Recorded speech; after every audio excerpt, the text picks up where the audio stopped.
Jonas, kaya kong dalhin yung bata sa inyo. Sige, pero bakit yung bata lang? Bata lang kaya kong ibigay sa inyo. Kaya yun ang dadaling ko. Dadalhin tayo ni Tito Rod mo dun sa isa sa mga bahay sa Apaya para maglinis tayo doon. Anak, tatakas tayo ngayon. Talaga po? Kayong dalawa, ayusin yung paglilinis ng bahay para matuwa naman si Mr. Rafael. May lalakarin lang ako sa barangay hall. May meeting lang ako. Sanggol pa lang si Maya nung makihanap si Isabel. Sa poder ko na siya lumaki. Ako na rin ang bumuhay sa kanila. Dadaan tayo sa pintanang to. Aha! Tatakas kayo, no?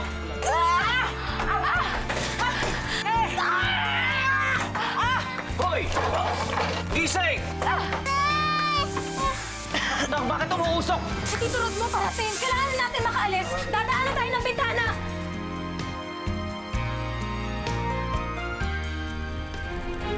Susunod ka sa akin, ha? Opo, Day! Muna, ha?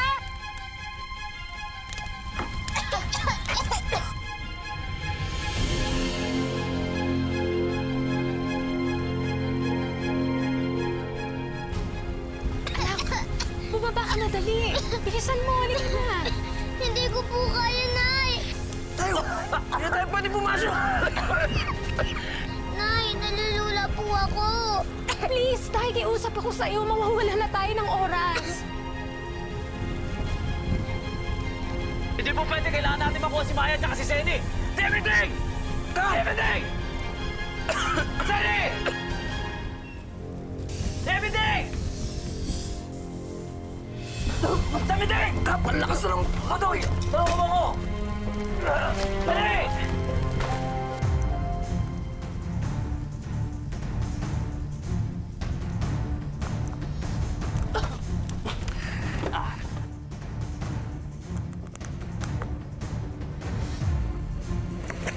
Ay, salag ba? Gusto mo ba buhatin kita?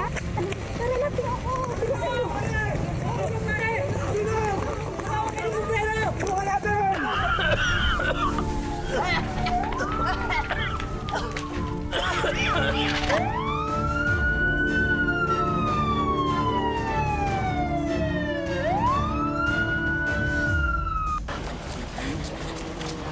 Nay, malapit na po ba tayo? Oo, anak. Sasakay tayo ng bangka. Dahan, dahan. Kuya, pwede po ba kami sumakay? Sige. Bilisan mo, baby. Dahan-dahan. Paalanin na.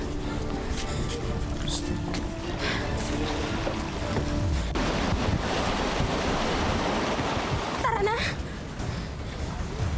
Tara na, tara na. Stop! Ayun sila! Akala yata ni Senny matatakasan niya ako.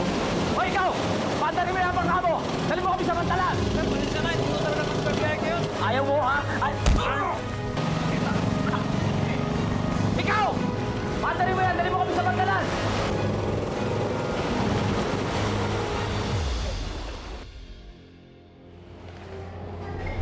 Nako, matutuwa po nito ang nanay ko. Ako, ang bibo-bibo mo naman bata ka. Siguro tuwan-tuwa sa iyong nanay mo, ano? Minsan po, minsan hindi rin po. Lalo na po, pag makulit daw po ako.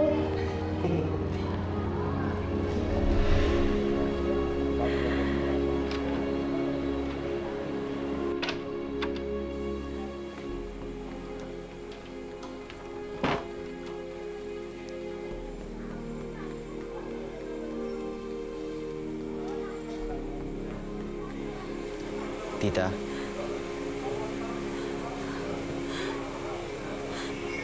Apo ko pala siya. Siya pala'y nawawala akong apo. Kung alam ko lang, sana noong kinuha ko na siya. hanap tayo ng hanap. Nasa harap na pala natin siya. Kaya nga nakukonsensya ako. Kung alam ko lang, edi sana binigay ko na lahat ng tulong sa batang yun.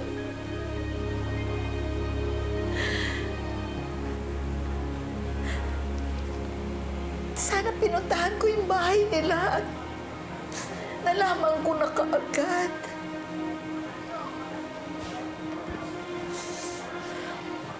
Natatandaan mo ba yung batang makulit? Yung nakikipag-agawan sa mga dala nating relief goods? Yung pala, hirap na hirap pala ang batang yan. Samantalang ako. That's all right, tita. Ang importante, makakasama na po natin si Catherine. Babawi ako. Ibigay ko sa kanya lahat. Ang mga ipinagkait sa kanya. At mamahalin ko siya ng higit sa aking buhay. And I'm sure, matutuwa si Javier, ang anak ko, pag nalaman niya na kasama ko na ang anak niya.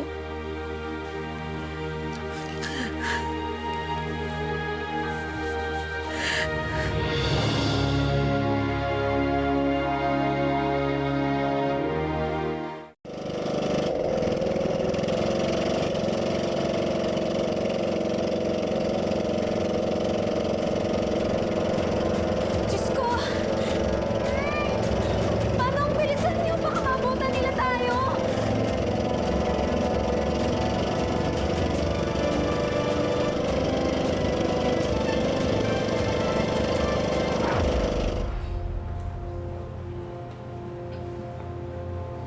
May kutob ako. May masamang nangyayari. Kung bakit wala pa ang apo ko hanggang ngayon dito.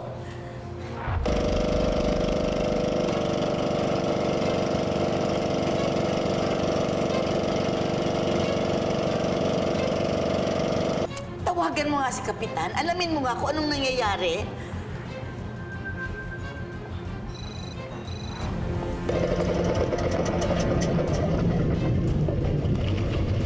Layuan mo na kami! Kuya! Umalis tayo! Bilisan niyo!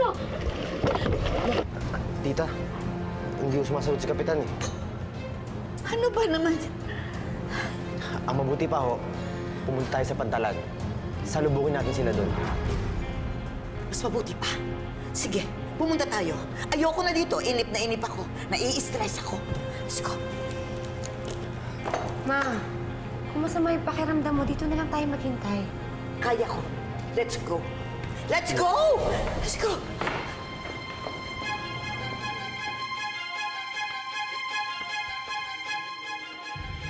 Sige! Butaw mo, butaw!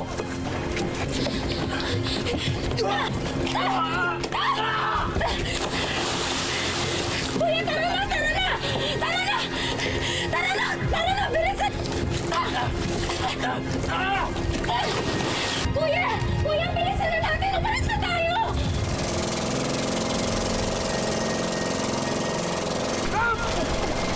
Hindi ako malulumakay!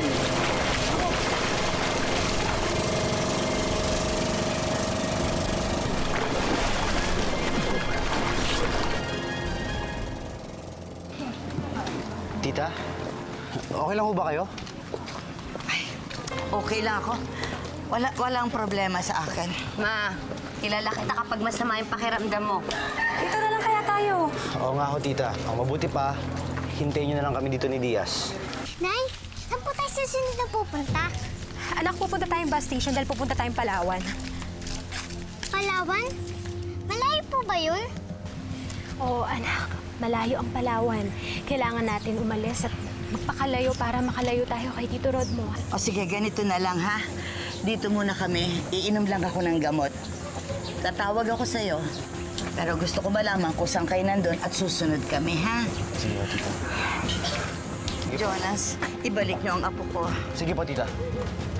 Halika na, bilisan na natin sa paglakad. Opo, Nay.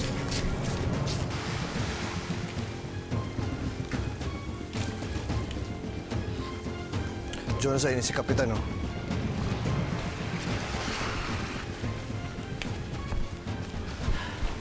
Kapitan! Si Catherine. Di ba ang sabi mo, dadalhin mo siya sa amin? Asan yung bata? Nakataka sila, Senny. At sino naman itong si Zenny? Si Isabel. Para sa akin, si Senny pa rin yun. Kaya pala kayo nagbukang mga basang sisiw dahil nakatakas na naman sa inyo. Sa mahabang kwento. Akong bahala sa inyo. Pag nakita ko sila, dadaling ko kagad sila sa inyo.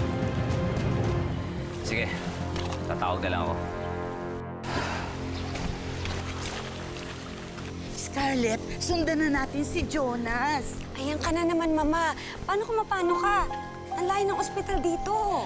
Gusto ko lang namang makita ang apo ko agad. Ang apo ko? Apo ko! Isabel?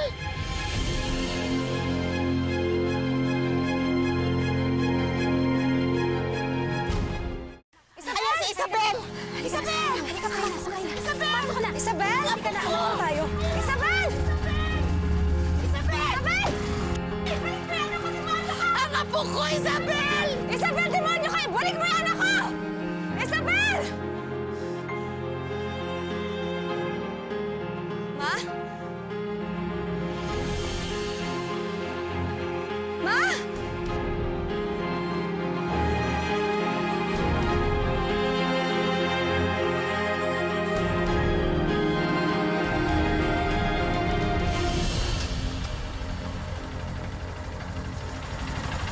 Kuya, bakit yung hininto? Ninakaw niyo daw po yung bata eh.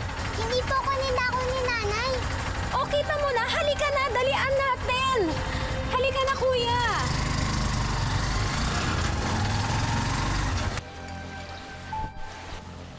Hello, Scarlett?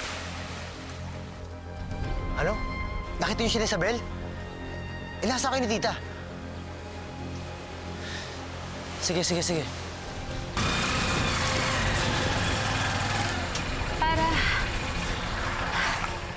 Kuya, maraming salamat po. Anak, makakatakas din tayo. Maghahanap lang tayo ng masasakit. Ang bira, oh. Wala naman sa loob ng bus yung si Senny at yung bata, eh. Ano nangyari? Nakita raw si na Isabel at Catherine. Tapos natakasan sila eh. Si tita naman, hindi matay. Kailangan tayo bumalik sa hotel. Eh, paano sila, Isabel? Si Narod ang bahala sa paghahanap sa kanila. Ang importante ngayon, yung kalagayan ni tita. Malakas ang kutob ko, nandito lang sila. Kaya talasan mo mga mata mo. Kaya may kaibigan niyan dito si Senny sa bayan. Ato nagtatago. Walang kilala yung mga yun dito. Nasa tabi-tabi lang yung mga yun. Basta sigurado ako babalik at babalik dito yung mga yun. Dahil wala silang pwedeng sakyang iba, kundi dito lang. Kaya magbabantay tayo dito.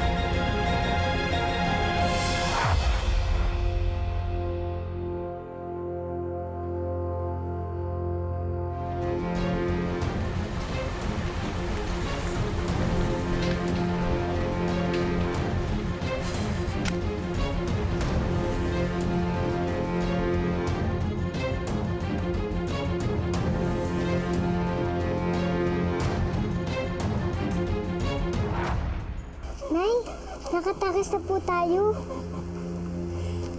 Oo nga, salamat. Salamat sa Diyos. Akala ko makukuha ka nila sa akin eh. Nay, sino po ba yung mahabol sa atin kanina? Bakit po sinabi nila na ninakaw niyo yung anak niya? Sino po ba yung sinasabi nila na kinuha niyo?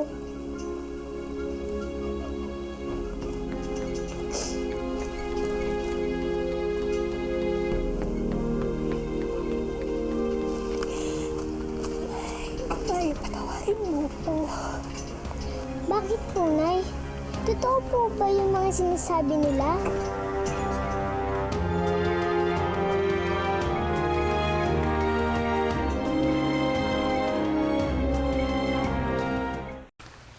Bakit po kayo umiiyak, Nay?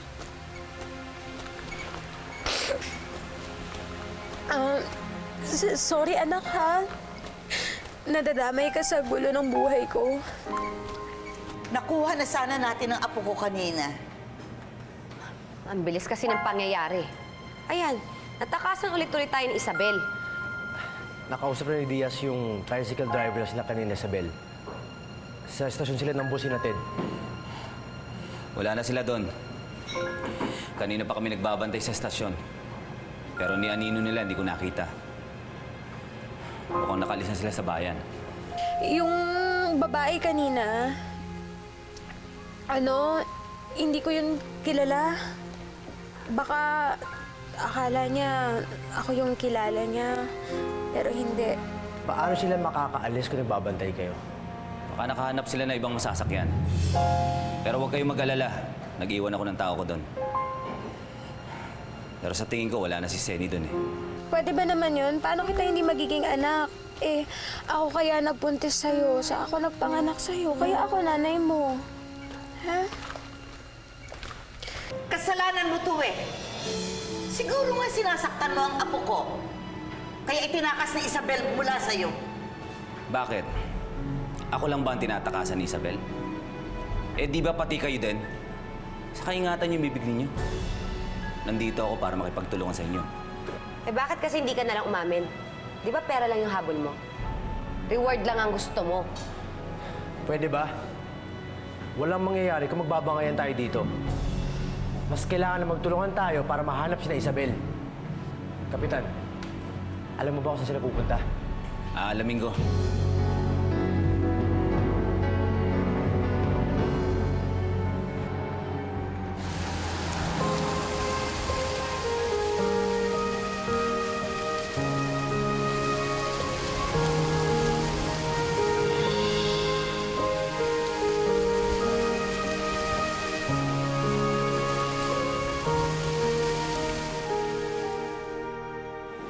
Nay, ano po ba lugar to? Anak, nandito na tayo sa Maynila. Ganda po pala ang Maynila. Marami po tao at marami po sasakyan. Oo, anak, saka ang importante, mas ligtas tayo dito kay Tito mo. Kami tayo pupunta na yan.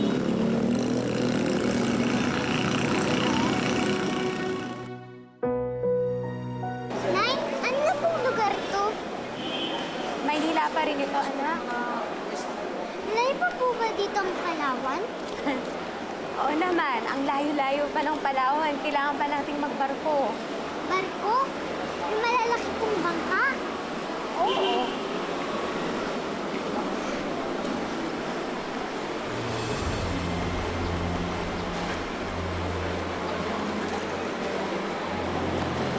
Nay, Nay, Anak, suotin mo to, ha?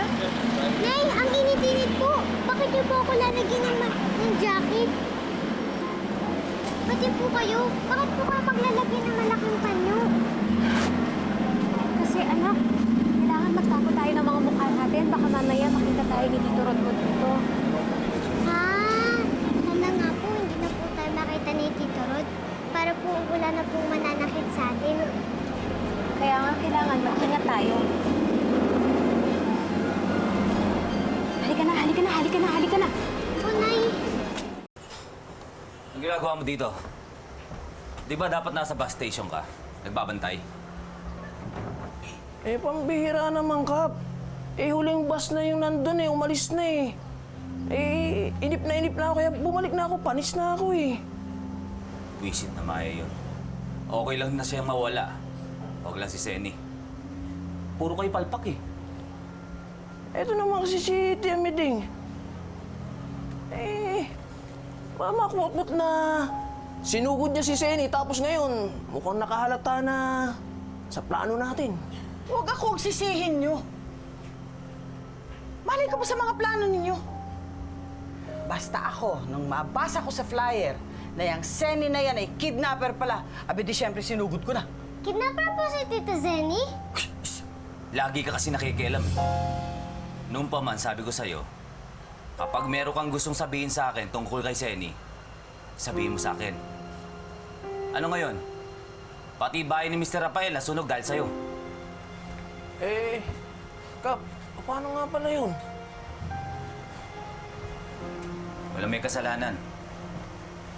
Sabihin nyo, may pusa lang na nakatabig ng gasera. Paano yan?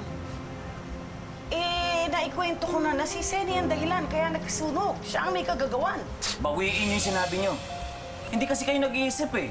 Puro bunganga nyo, pinapairal ninyo. Ayan, Pati si Senny nakatakas.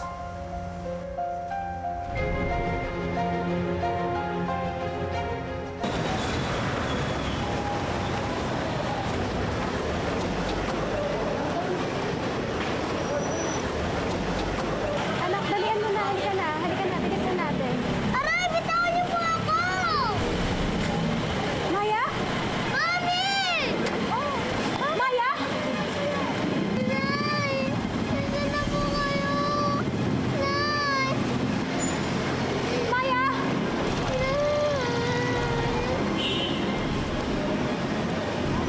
Maya? Maya? Kuya, pwede niyo ba akong tulungan na makuha ko yung anak ko dyan?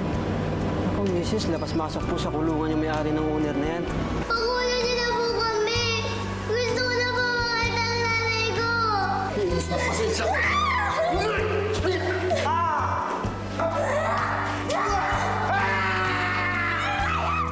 Panginoon, patnubayan mo po ang apo ko. Alam kong nagdaranas siya ng hirap sa buhay ngayon. Kung tutuusin, hindi niya dapat nararanasan ito. Maya! Maya! Maya! Ang dami-dami mong patan. Parang may sinat ka. May sakit ka ba?